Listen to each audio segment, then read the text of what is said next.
আজি যোৰহাটবাসীৰ বাবে এক শুভ ক্ষণ, কিয়নো আজি অসম সাহিত্য সভাৰ কাৰ্যালয় চন্দ্ৰকান্ত সন্দিকৈ ভৱনে আজি শতবৰ্ষ গৰকিলে। সেইবাবে আজি যোৰহাটবাসীৰ মাজত এক উলহ মালহ পৰিৱেশ দেখিবলৈ পোৱা গৈছে। দুদিনীয়া বৰ্ণাঢ্য কাৰ্যসূচীৰে আয়োজন কৰিছে এই মহোৎসৱৰ। ইতিমধ্যে স্মৃতি তৰ্পণ, পুষ্পাঞ্জলি অৰ্পণ আৰু পতাকা উত্তোলন, শতবৰ্ষ উদযাপনৰ হেতু 100খন পতাকা ইয়াত উত্তোলন কৰা হৈছে। আমি আপোনালোকক কিয়দাংশ দেখুৱাবলৈ চেষ্টা কৰিম। সভাপতি বসন্ত কুমাৰ গোস্বামীদেৱে পতাকা উত্তোলন ধৰ্মধ্বজাভাগে উত্তোলন কৰিলে। তাৰ পাছতেই বৰ্ণাঢ্য শোভাযাত্ৰাৰে, সাংস্কৃতিক শোভাযাত্ৰাৰে মুখৰ হ'ব যোৰহাটৰ ৰাজপথ। গতিকে আহক আমি আপোনালোকক সাংস্কৃতিক এই শোভাযাত্ৰাৰ মাজলৈ লৈ যাব বিচাৰিছোঁ। এই অসম সাহিত্য সভাৰ চিৰচেনেহী মোৰ ভাষা জননীৰ এই সমন্বয় শোভাযাত্ৰাৰ আমি দৃশ্যাংশ আপোনালোকক মোৰ সহযোগীয়ে দেখাই গৈছে। এয়া গায়ন বায়নেৰে মুখৰ হৈছে সমন্বয় শোভাযাত্ৰাৰ। প্ৰথমতে আমি দেখিবলৈ পাইছোঁ এয়া গায়ন বায়নেৰে মুখৰিত হৈছে বৰপেটি সমন্বিত শতদম শাখা সাহিত্য সভাৰ এওঁলোক সদস্য। এয়া সভাপতিকে ধৰি প্ৰতিখন জিলাৰ পৰা আচলতে সভাপতি সম্পাদকসহ এনেদৰে অংশগ্ৰহণ কৰা দেখা গৈছে এই সমন্বয় শোভাযাত্ৰা।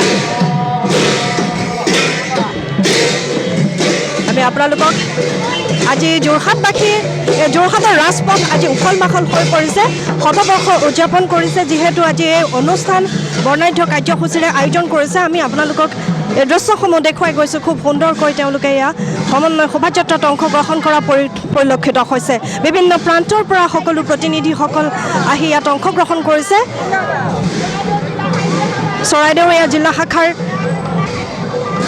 চৰাইদেউ জিলা শাখাৰ পৰা এওঁলোক সাহিত্য সভাৰ সদস্যসকলে এয়া অংশগ্ৰহণ কৰিছে। তাৰ পাছতে আমি আপোনালোকক দেখুৱাই গৈছোঁ চন্দ্ৰকান্ত সন্দিকৈ ভৱনৰ এয়া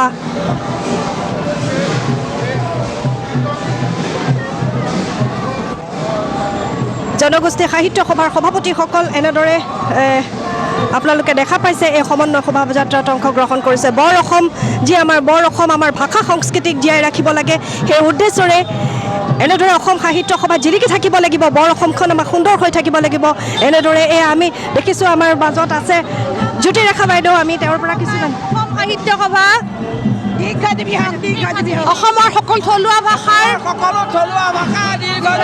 অসম সাহিত্য সভা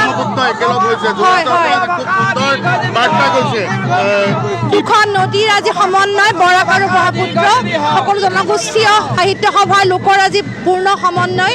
অসম সাহিত্য সভা বৰ ককাই হিচাপে আজি অৱতীৰ্ণ হৈছে। বৰ ককাইদেউ হিচাপে অসম সাহিত্য সভাৰ লগত অসমৰ সকলো জনগোষ্ঠীয় সাহিত্য সভাৰ লোক একত্ৰিত হৈছে। কাৰ্বি লাম্মে তামেই, তিৱা মাথনলাই তখৰা, মিচিং আগম কেৱাং আৰু আমি বিশেষকৈ যিখিনি জনগোষ্ঠী আছে সকলো লোক আহিছে। এই মিলন মহামিলন আৰু দানবীৰ ৰাধাকান্ত সন্দিকৈৰ যি দান, সেই দানে আজি সমগ্ৰ বিশ্বত এটা পূৰ্ণ মাত্ৰা লাভ কৰিছে, 100 বছৰ সম্পূৰ্ণ ভৰি দি। ধন্যবাদ বাইদেউ আমাক জনাইছে যে এয়া বৰ অসম এক আমাৰ মিলনৰ তীৰ্থভূমি। সকলোৱে এনেদৰে খুব সুন্দৰকৈ তেওঁলোকে আত্মপ্ৰকাশ কৰিছে আৰু মনৰ ভাৱ ব্যক্ত কৰিছে।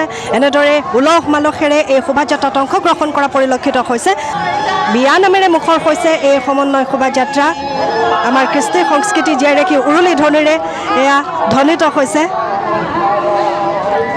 তাৰ পাছতে দক্ষিণ যোৰহাট শাখা সমিতিৰ এয়া সমূহ সদস্যবৃন্দ ঝুমুৰ নৃত্যৰে মুখৰ হৈছে যোৰহাটৰ ৰাজপথ উদুলি মুদলি হৈ পৰিছে বৰ অসমীয়া সংস্কৃতিৰ যি কৃষ্টি সংস্কৃতি আমি আমাৰ বৰ অসমখন আমি উজ্জ্বলাই ৰাখিব লাগিব সেই উদ্দেশ্যৰে সকলো একত্ৰিত হৈ আমাৰ সাহিত্য সংস্কৃতি দাঙি ধৰাৰ যি প্ৰয়াস কৰিছে প্ৰতিনিধিত্ব কৰিছে এয়া জিলিকি উঠিছে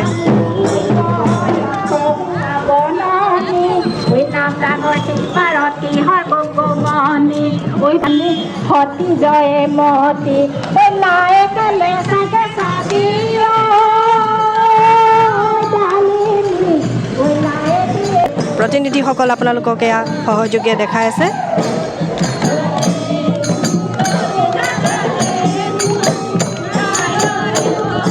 জাতি জনগোষ্ঠী প্ৰতিটো জাতি ধৰ্ম বৰ্ণ ভাষা নিৰ্বিশেষে সকলোকে একত্ৰিত কৰি কছাৰী যি পৰম্পৰা ৰীতি নীতি সেয়া দাঙি ধৰাৰ প্ৰয়াস কৰিছে কৃষ্টি সংস্কৃতি আমাৰ ভাষা সংস্কৃতি চিৰচেনেহী মোৰ ভাষা জননী এই বৰ অসম আমাৰ সাহিত্যত যিহেতু চহকী সেই চহকী বৰ অসমখন এই সমন্বয় শোভাযাত্ৰাৰ দ্বাৰা দাঙি ধৰাৰ প্ৰয়াস কৰা হৈছে মাৰোৱাৰী সন্মিলনী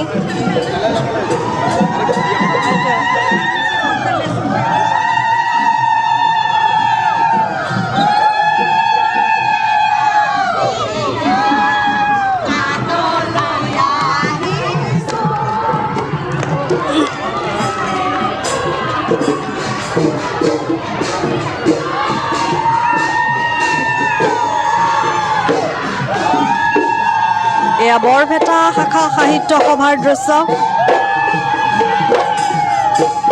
ঢোল পেঁপা গগনাৰ মাতে মুখৰ হৈছে তাৰ পাছতে আমি দেখা পাইছোঁ প্ৰাণৰ শিল্পী জুবিন গাৰ্গৰ এয়া দেৱীচৰণ বৰুৱা মহাবিদ্যালয়ৰ ছাত্ৰীসকলে এয়া তেওঁৰ বাণীৰে শৰৎ তোমাৰ বাবে শৰৎ মোৰ কিতাপ নপঢ়া যাতে গামোচাই বচাব নোৱাৰে এনেদৰে তেওঁৰ বাণীসমূহ প্ৰাণৰ শিল্পীগৰাকীৰ বাণীসমূহ বেনাৰ কৰি এনেদৰে শোভাযাত্ৰাত অংশগ্ৰহণ কৰিছে গছ নাকাটিবা নাপায় মোৰ কোনো জাতি নাই মোৰ কোনো ধৰ্ম নাই সেয়াই আজি জুবিনদাৰ নামেৰে যি জয় জুবিনদা ধ্বনিৰে প্ৰতিধ্বনিত হৈছে জুবিনদাই ভবা জুবিনদাই আশা কৰা সেই প্ৰাণৰ অসমখন আজি সমন্বয় যাত্ৰাত স্ফুটিত হৈছে সেয়া আপোনালোকক আমি দেখুৱাইছোঁ জুবিনদা অমৰ হওক য'ত নাহৰ থাকে ত'ত জুবিনদা থাকে প্ৰাণৰ শিল্পীগৰাকীয়ে যেনেদৰে বৰ অসমখন কল্পনা কৰিছিল যিদৰে প্ৰাণৰ শিল্পীগৰাকীয়ে নিজৰ বৰ অসমখন গঢ়াৰ লক্ষ্য কৰিছিল সেই বৰ অসমখনৰ কৃষ্টি সংস্কৃতিৰে আজি এই সমন্বয় যাত্ৰাত প্ৰস্ফুটিত হোৱা পৰিলক্ষিত হৈছে